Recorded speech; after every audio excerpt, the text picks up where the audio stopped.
ಹೇಳಿಕೆ ಸಾಕಷ್ಟು ಸದ್ದು ಮಾಡ್ತಾ ಇದೆ. ಸತೀಶ್ ಜಾರಕಿಹೊಳಿ ಅವರು ಸಿದ್ದರಾಮಯ್ಯ ನಂತರ ಉತ್ತರಾಧಿಕಾರಿ ಅಂತ ಉತ್ತರಾಧಿಕಾರಿ ಅಂತ ಹೇಳಿದಾರ, ಇಂದ ಲೀಡ್ ಮಾಡ್ತಾರೆ ಅಂತ ಸರ್. ಸಿದ್ದರಾಮಯ್ಯ ಅವ್ರಿಗೆ ವಯಸ್ಸಾಯ್ತು, ಅವರು ಸೈದ್ಧಾಂತಿಕವಾಗಿ ಹೇಳಿದ್ದಾರೆ. ಸೈದ್ಧಾಂತಿಕವಾಗಿ ಆ ದಾರಿಯಲ್ಲೇ ಹೋಗ್ತಾರೆ ಸತೀಶ್ ಜಾರಕಿಹೊಳಿ ಅವರು ಅಂತ ಹೇಳಿ. ಯಾಕೆಂದ್ರೆ ಅವ್ರ ಹಿಂದೆ ತಮಗೆ ಜ್ಞಾಪಕ ಇದೆಯಾ ಇಲ್ಲ ಗೊತ್ತಿಲ್ಲ, ಅಹಿಂದ ಪ್ರಾರಂಭ ಮಾಡಿದಾಗ ಸತೀಶ್ ಜಾರಕಿಹೊಳಿ ಅವರು ಕೂಡ ಬಹಳ ಮುಖ್ಯವಾದ ಪಾತ್ರ ವಹಿಸಿದ್ರು. ಆ ಇದ್ರ ಹಿನ್ನೆಲೆ ಮೇಲೆ ಅವರು ಹೇಳಿದ್ದಾರೆ. ಅದ್ರಲ್ಲಿ ತಪ್ಪೇನಿದೆ? ತಪ್ಪಿದ್ಯಾ? ತಾವೆಲ್ಲ ಇರ್ಬೇಕಾದ್ರೆ ತಾವೆಲ್ಲ ಸೀನಿಯರ್ ಲೀಡರ್ ಇರ್ಬೇಕಾದ್ರೆ ಅವ್ರು ಹೆಂಗೆ ಅಲ್ಲ. ಈಗ ಚರ್ಚೆ ಸರ್, ಈಗ ನನಗೆ ಅನ್ಸೋದು ಅದು ಲೀಡರ್ಶಿಪ್ಪಿನ ಲೆಕ್ಕದಲ್ಲಿ ಮಾತಾಡಿಲ್ಲ ಅವರು. ಅವ್ರು ಮಾತಾಡಿದ್ದು ಸರ್ಕಾರದ ಪಕ್ಷದ ಬದ್ಧತೆ ಬಗ್ಗೆ, ಸಮಾಜದ ಬದ್ಧತೆ ಬಗ್ಗೆ ಮಾತಾಡಿದ್ದಾರೆ. ಸ್ವಾಭಾವಿಕವಾಗಿ ಸತೀಶ್ ಜಾರಕಿಹೊಳಿ ಅವರು ಹಿಂದೆ ಅಹಿಂದ ವರ್ಗದ ಆರ್ಗನೈಸೇಷನ್ ಅಲ್ಲಿ ಇನ್ವಾಲ್ವ್ ಆಗಿದ್ರಿಂದ ಅವರಿಗೆ ಆ ಬದ್ಧತೆ ಇದೆ ಅನ್ನೋ ಮಾತನ್ನ ಹೇಳಿದ್ದಾರೆ. ತಪ್ಪೇನಿಲ್ಲ.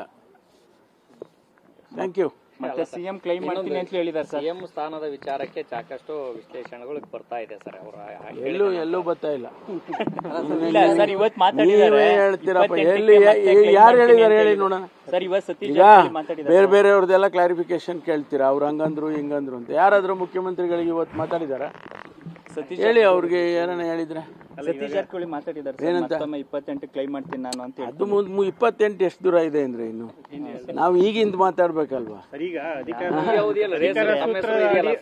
ಅಲ್ಲಲ್ಲ, ಅಧಿಕಾರದ ಹಂಚಿಕೆ ಒಂದು 100 ಕ್ಲಾರಿಫಿಕೇಶನ್ ಕೊಟ್ಟಿದಾರಪ್ಪ ಎಲ್ರು.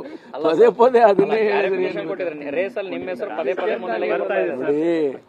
ರೇಸ್ ಯಾವ್ದಾದ್ರೂ ರೇಸ್ ಇರ್ಲಿ, ತೀರ್ಮಾನ ಆಗದೆ ಯಾರ್ದು. ಅಲ್ಟಿಮೇಟ್ಲಿ ಹೈಕಮಾಂಡ್ನವರು ಮತ್ತು CLP ನೋಡಿ, CLP ನಲ್ಲಿ ಆ ಸಂದರ್ಭ ಬಂದಾಗ CLP ಕರೀತಾರೆ. CLP ಯಲ್ಲಿ MLAಗಳು ಒಪಿನಿಯನ್ ತಗೊಳ್ತಾರೆ. ಆಮೇಲೆ ಹೈಕಮಾಂಡಿಂದ ಅಬ್ಸರ್ವರ್ಸ್ ಬಂದಿರ್ತಾರೆ. ಅವರು ಡೆಲ್ಲಿಗೆ ರಿಪೋರ್ಟ್ ಮಾಡ್ತಾರೆ, ಹೆಡ್ ಕ್ವಾರ್ಟರ್ಸ್ಗೆ.